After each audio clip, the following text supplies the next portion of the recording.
आपने अक्सर ये कथा सुनी होगी कि भगवान परशुराम ने अपनी माता का सिर काट लिया था।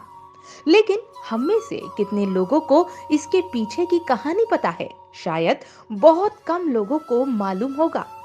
आइए हम आपको बताते हैं कि भगवान परशुराम ने अपनी माता का सर क्यों काट लिया था। भगवान परशुराम ऋषि जमदगिन और रेणुका के पुत्र थे। ऋषि जमदगिन को उनके क्रोध के लिए जाना जाता था। परशुराम भगवान शिव के पुत्र थे और उन्हें घोर तपस्या के बाद भगवान से परशु प्राप्त हुआ था, जो एक प्रकार का शस्त्र था। उसी शस्त्र के मिलने के बाद उनका नाम परशु पड़ा। कहा जाता है कि जब परशुराम छोटे थे तो वे बहुत ज्ञानी थे और झट से सारी बातों को सीख लिया करते थे।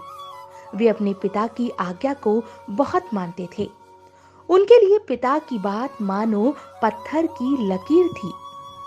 परशुराम को प्रथम योद्धा ब्राह्मण के रूप में जाना जाता है और उन्हें ब्राह्मण क्षत्रिय भी कहा जाता था, क्योंकि वह पैतृक ब्राह्मण ही थे, लेकिन उनमें गुण एक क्षत्रिय की तरह थे।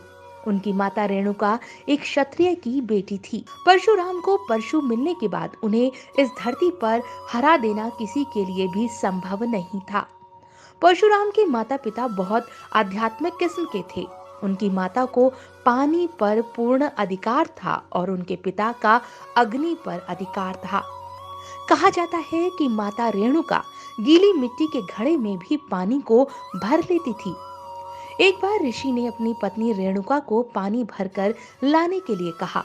रेणुका का मन स्त्री होने के नाते थोड़ा विचलित था, जिस वजह से बर्तन टूट गया और पानी ऋषि पर गिर गया। इससे ऋषि क्रोधित हो गए और उन्होंने परशुराम को बुलाया। परशुराम को सामने खड़ा करके उन्होंने आदेश दिया कि अपनी माता का सिर धड़ से अलग कर दो। परशुराम ने ऐसा कर दिया। इससे ऋषि प्रसन्न हो गए और उन्होंने अपने पुत्र से एक वरदान मांगने को कहा।